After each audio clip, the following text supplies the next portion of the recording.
Problem number 7 asks us to verify Stokes' theorem, calculate both sides of the equation of Stokes' theorem.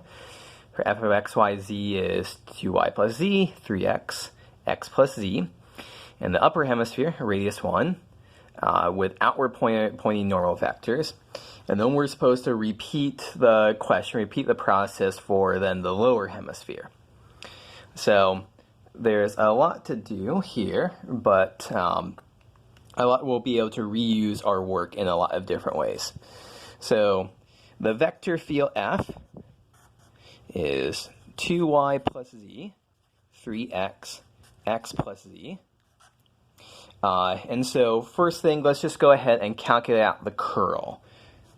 We might as well do that because we'll need it later on. So the curl of our vector field, d by dx, d by dy, d by dz, 2y plus z, 3x, x plus z.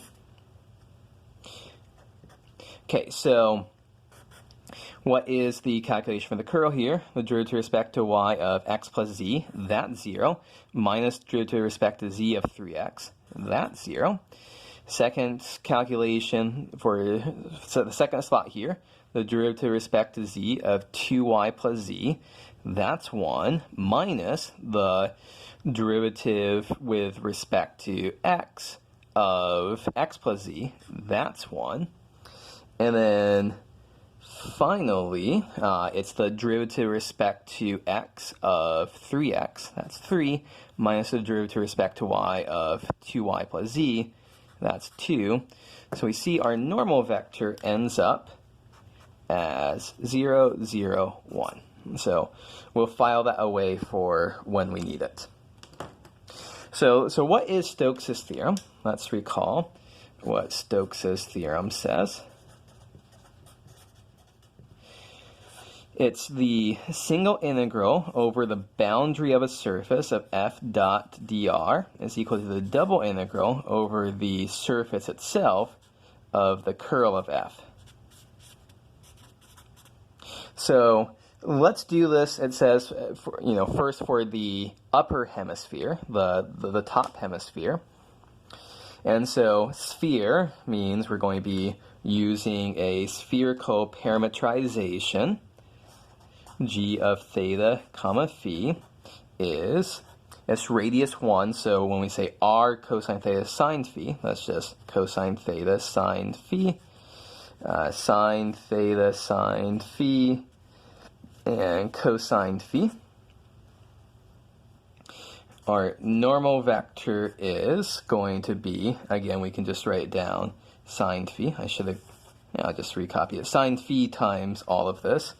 Cosine theta sine phi, sine theta sine phi, and cosine phi. So then note that we don't have to, so we are integrating the curl of f. We're integrating 0, 0, 1. So when we do f of g of theta and phi, we just get 0, 0, 1. There's nothing to substitute in there. There's no x's, y's, or z's in there. So now we have to do the f of g of theta and phi dot n calculation. So it's this dot this. And so we end up with 0 times who cares plus 0 times who cares plus 1 times cosine phi, but don't forget about that factor sine phi out in front. So the thing that we're integrating is sine phi cosine phi. So what is our calculation? We're integrating theta is running from 0 to 2 pi. Phi is running from 0 to pi over 2. This is the top hemisphere, so phi is only going from 0 to pi over 2, not 0 to pi. If it was the entire sphere, it would be 0 to pi. We're integrating sine of phi cosine phi, d phi, d theta. Rearranging theta from 0 to 2 pi d theta, phi from 0 to pi over 2, sine phi cosine phi d phi. And so this is 2 pi. That's pretty easy to see here. Substitution, u is sine phi. du is equal to cosine phi d phi. That's there. So change of variables. When phi is 0, u is 0. When phi is pi over 2, sine of pi over 2 is 1. So this is 2 pi times this will be 1/2. So pi. So we have just calculated out one side of Stokes' theorem. We've gotten pi for our answer. So now we need to calculate out the other side, and we sure better get pi as an answer as well. Okay, so for the other side, so I haven't actually drawn a picture. I probably should have done that a lot earlier. So we have a top hemisphere going on here. So we just integrated over the surface pointing outwards. Now we're going to look at the boundary here, and it's in the xy plane when z is equal to 0. It's a unit circle oriented counterclockwise as usual, as desired.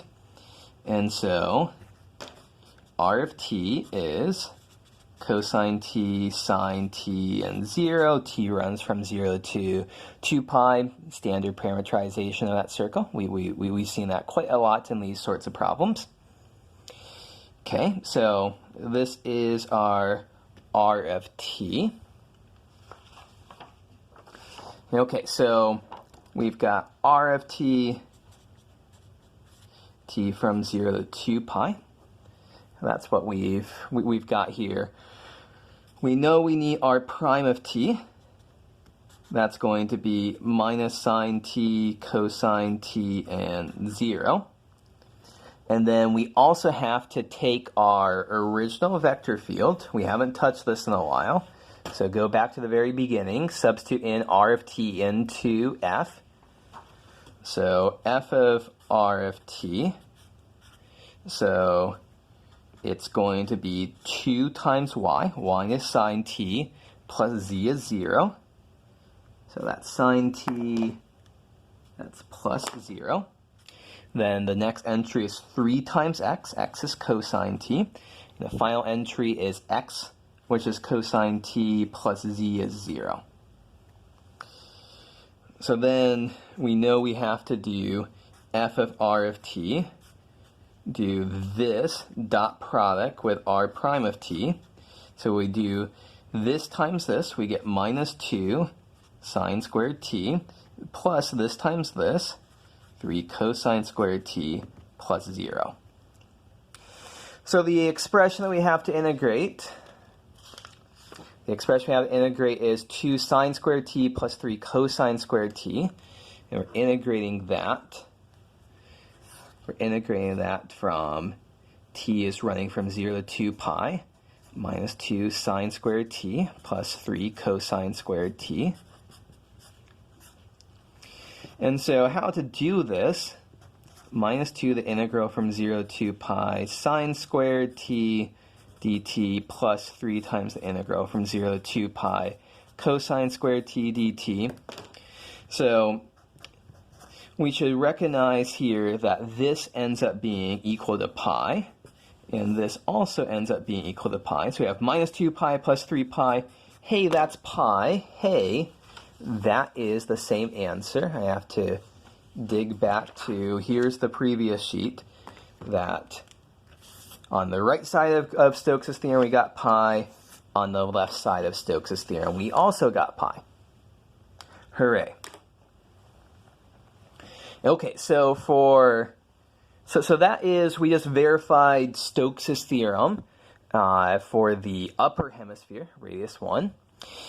So then the second part of the problem says, do the same thing for the lower hemisphere with radius 1. So let's do the same thing. And so let's again start off with the flux of the curl of f. So a lot of the work ends up being the same thing. So in the upper hemisphere, we calculated this, so we got pi. We just finished calculating this, and we also got pi. So again, we want to calculate out this now for the lower hemisphere. We're now doing, oops, that didn't stay put. Now we're doing that lower hemisphere here. So how much work can we reuse? Well, our curl is the same. It still is part of a sphere, so the parametrization is still the same. The normal vector is still the same. F dot n is still sine phi cosine phi. So the first place that things change is, instead of integrating theta from 0 to pi, phi from 0 to pi over 2, now we want the lower hemisphere, the bottom hemisphere, we want phi to be running from pi over 2 to pi. So the double integral over S, I'll call S2, of the curl is equal to the integral theta is running from 0 to pi, phi is running from pi over 2 to pi of sine phi cosine phi d phi d theta. Okay, so what is going on here? Theta from 0 to pi, d theta, that will of course be 2 pi, times phi from pi over 2 to pi, sine phi cosine phi d phi. Once again, we do u is sine of phi, du is cosine phi, du phi, dot, dot, dot. This time we end up with, we get minus 1/2 as an integral. So our answer ends up being negative pi now for the integral over the bottom hemisphere. So integral over the bottom hemisphere needs to be negative pi. And so now when we integrate around the boundary here, we better also get minus pi. And here's where I'm going to do things a little bit quickly here, because we actually reuse a lot of the things that we've done so far. But the reason I wanted to include this on here is we have to be careful about what direction is our boundary. So remember, whenever we have to parameterize the boundary for Stokes' theorem, we need the positively oriented side on our left as we walk. So walking along in this direction along the edge here means that yes, the outside, the positively oriented side for the hemisphere is on our left as we walk. Now, however, instead of it being up top, it's on the bottom. So we actually have to go in this direction. This is the direction we have to go in order to get the positively oriented side on our left as we walk. And if we think about what's going on here in the xy plane, this is now oriented clockwise. This is now oriented clockwise instead of counterclockwise. So when we go to do the vector line integral, there's a couple ways that we could do it. Way number one would be that we could parameterize this going clockwise, so we'd have to come up with a different parametrization. Cosine t, sine t, 0 won't work. We'd have to change it up a bit. But we could come up with a new parametrization and work through everything from scratch there.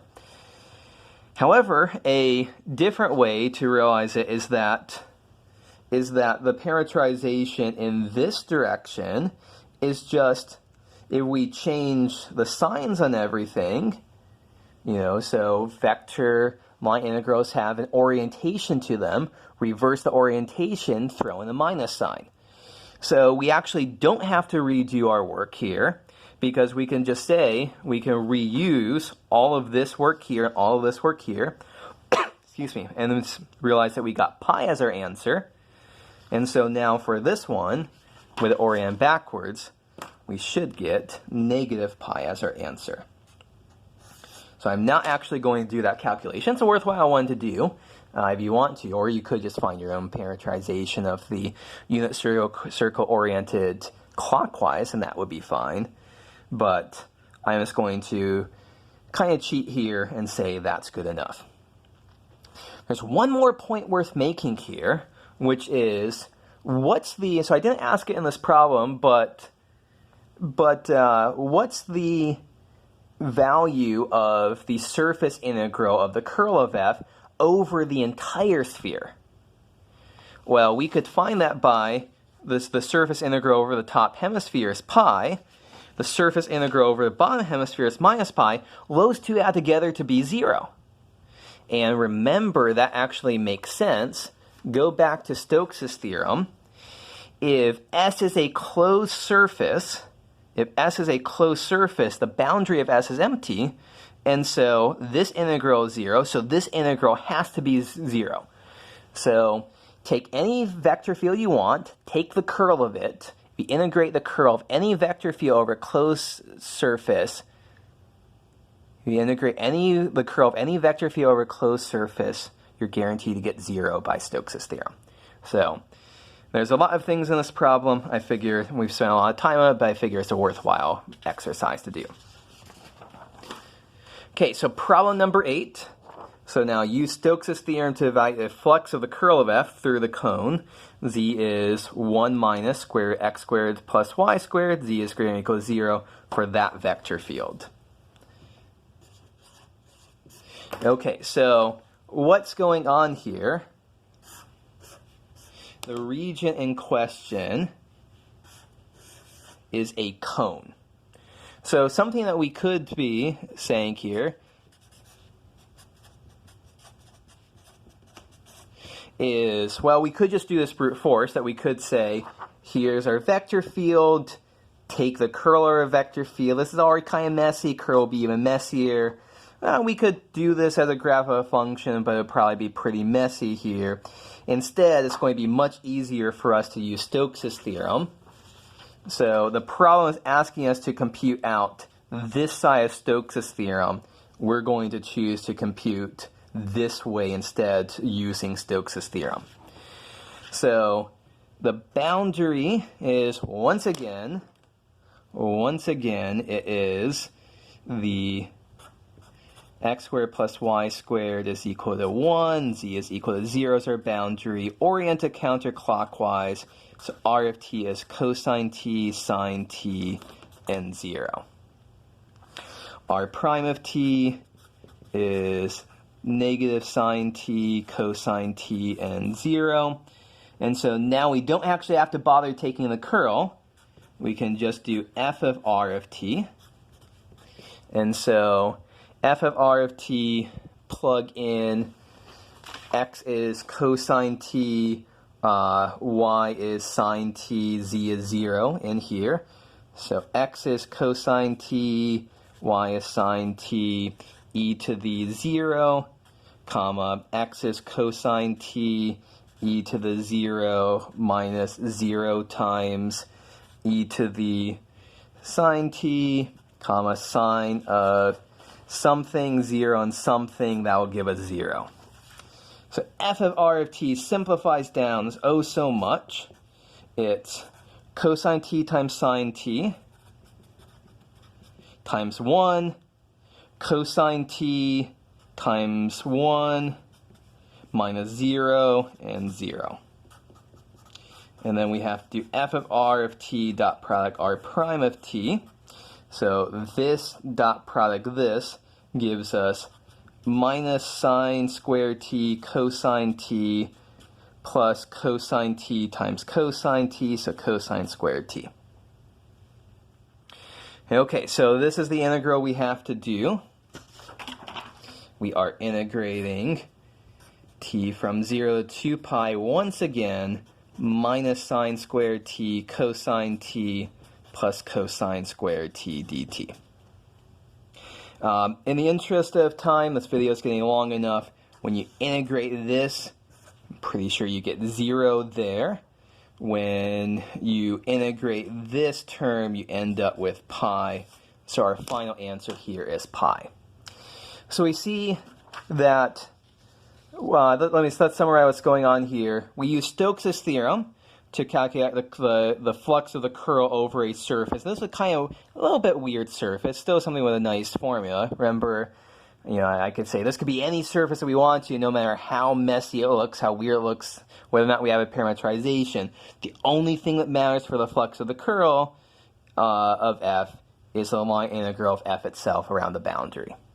So if it just has this relatively nice boundary, we should just compute the vector line integral of f itself around that boundary. That's far easier than any other method.